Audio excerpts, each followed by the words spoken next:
At the edge of a quiet village, resting beneath a tall and ancient mountain, stood a small mud house. In that house lived an elderly couple. The father, Hamid, was old but still strong, his hands shaped by years of hard labor. The mother, Safia, was gentle and warm, her gray hair carrying the calm wisdom of time. They had 2 children. Their daughter, Aliyah, had moved to the city to work and support herself. Their son, Naveed, stayed in the village, not because he loved the land, but because life there was easy. Naveed was lazy and greedy. He worked only when he felt like it and spent most of his time resting or wandering. One afternoon, he sat at the village tavern with a group of men. One of them laughed and said, "You're the only son. One day all that land will be yours." Those words took root in Naveed's heart. That very night, he returned home and demanded the land papers from his parents.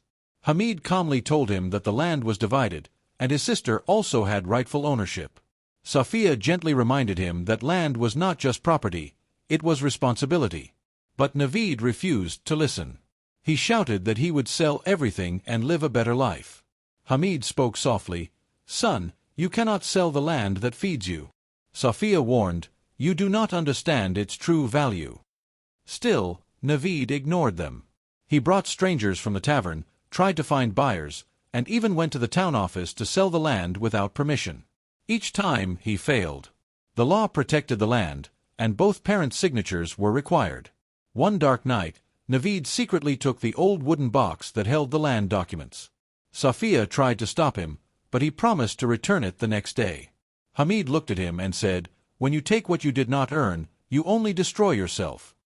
The following day, Hamid went from office to office and arranged a legal rule: no part of the family land could be sold without both parents' approval. Time passed.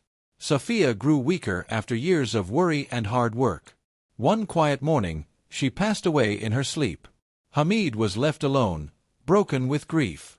One rainy night, while trying to fix the water gate of the field, he slipped and never returned home.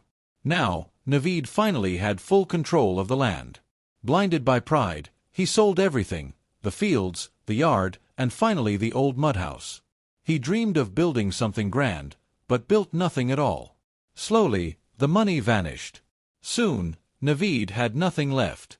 No land, no house, no food. People turned away from him. He slept on borrowed porches, using a sack as a blanket. Hunger weakened him. Illness followed. No one helped, because everyone knew he had destroyed his own life. With nothing left, he packed a small bag and left the village before sunrise. As he walked away, he whispered, "I will earn what I never cared for." In distant towns, he worked carrying heavy sacks, washing floors, and building walls.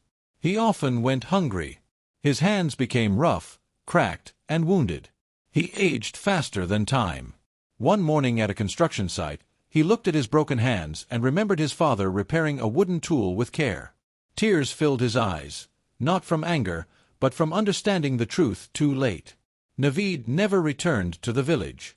People later said he died alone in a faraway place. Remember this lesson. Land you do not work will not feed you. A roof you do not repair will fall. Love you do not care for will disappear. Many people lose their blessings not because they are taken away, but because they are neglected. Do not wait too long. Work, care, and protect what you have. If you do not work, you cannot expect to eat. Value what is already yours, before it is too late.